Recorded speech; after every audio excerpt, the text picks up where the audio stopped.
Do you have a Winnebago Ekko, Transit, or a Sprinter? And are you worried about the security of your doors? Well, we have the product to make sure that nobody breaks into your door. Let's take a look.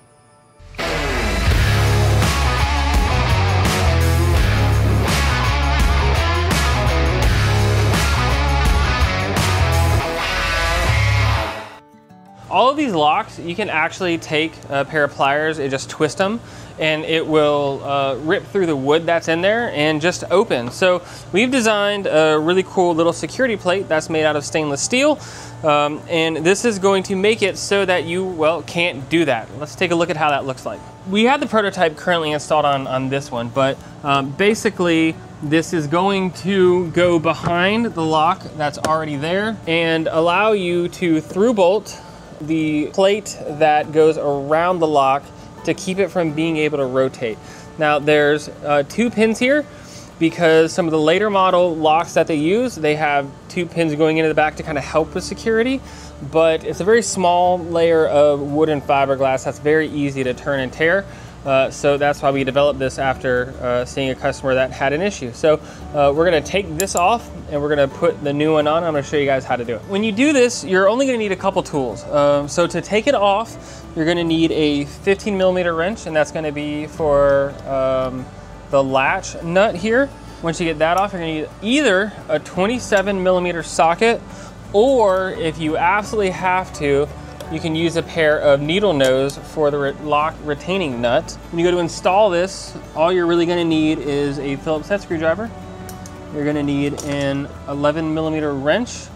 The last thing you're gonna need is a drill bit. 3/16 will get you your hole that's big enough for the screw to go through. That's really all you need is a very small number of tools. We're gonna go ahead and take this lock off, and I'm gonna take off the prototype. That way you guys can see what it looks like with the holes there with nothing installed, and so I can show you guys how it actually works. All right, so this is what your lock's gonna look like. You're just gonna take your 15. I like to put my finger against the latch here, and then you're going to rotate counterclockwise. That will loosen this one. Pull that off. If you want to, you can also put a little mark at where this nut is. This is what's gonna adjust the tightness of the latch. I just readjust it once I get it all put together. Then you can either use your 27mm socket to take off the nut, or your needle nose pliers to do it. It's not on there crazy tight. It's pretty easy to take off. You're gonna take the nut off. There's also a star lock washer, which you're gonna take off. If I can stop dropping things, it'd be great. But nut and washer. And then you have the cup that is gonna come out. And so you can see how it has like a kind of a square look to it. That way, it's supposed to fit into the lock itself, and this isn't going to rotate. And then the lock comes out. So as you can see, this hole cutout is the same as the lock. It's relatively square. But as I've done on this one, you can actually turn the whole thing in there and rotate the entire lock and unlock this with minimal effort. We designed the prototype part to fix that.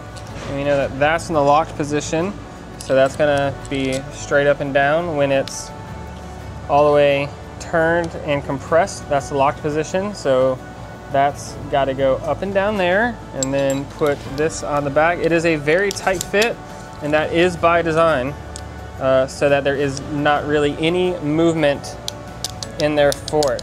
And you can see just how tight of a fit that is. This is how it looks fully installed into the lock. So you have the metal piece, and if you have this spacer piece with the prongs, they're poked through.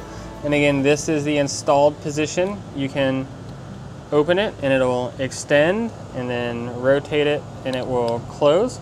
So this is, again, the locked position. So you want to make sure that it's vertical there. Now it's just a matter of put it in the door, and you'll mark your holes. You'll drill it with your drill bit. Just go bzz, bzz, just like that. Same sound effects and everything. And then you put your lock back together. So you just insert the lock squared with everything up and down as it goes. Make sure that you have the orientation correct. This is also a time if you want to for whatever line up all of your locks or all that kind of stuff to be a certain way, make sure you put it in there and have it in the orientation that you would like. You take the cup, put the cup back on. Doesn't really matter what orientation that's in. Put your lock washer back in there, and then put your nut on and snug it down by hand. At this point, this is where I like to go ahead and put the bolts in. I put just the bolt through. I don't put a washer on the outside because this plate acts as a washer. It is stainless steel. It's not gonna degrade over time. You don't have to worry about that. And then you're gonna put the washer on the inside and then the lock nut. I suggest you use either a dab of grease or anti-seize is the real opportune thing to use, or just something to give it a little lubrication so that your stainless does not gall up. The only thing of note that you may run into, some of these are a little ovaled, so you may have to just elongate that hole a little bit up if you don't do it perfectly straight. If you go down just a little bit, you'll get some interference with it, so you just angle it up just a little bit at the end of the drill and it'll give you clearance, and it will not mess with how it works or operates at all.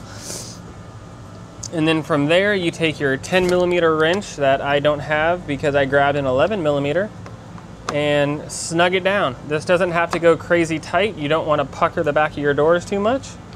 All you're doing is just keeping this from rotating. And that's it. So you've got some screw end penetration through the nylon lock nut, so these aren't gonna come loose. And if somebody comes in and tries to unscrew them, they're just gonna spin. So you're not gonna lose any security. It's just gonna spin there on the back. And then you're gonna tighten the nut on the back. Again, you're not trying to deform the back of the door or anything. All you're doing is making sure that this doesn't move. So once you have it in the open position on the latch, you're going to put the first nut on, and then you're going to put the tailpiece so it runs in line with the door. If you've marked where it needs to be, awesome, cool, you're good to go. If not, just put it on like that. Close the door. See, this one's too tight now. You're gonna adjust this so that the latch is further away. So we're gonna loosen that so it pushes it away. And then that's good to go. So you have your tailpiece adjusted. That's all good to go. Happy with that. Just open it up one last time. Take your 15mm wrench, hold the latch, and just snug it down a little bit. And then you're good to go. That's all it takes to install. Now you are 100% secure.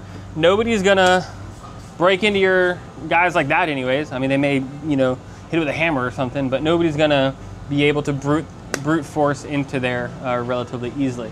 If you guys want some, by all means, reach out, freedomvango.com/contact. We can install them when you're here for an appointment already. If you want to do it yourself, which I thoroughly encourage you to, vanpartswarehouse.com. We have them there as well. So thanks for hanging out today and letting us help you upgrade your adventure.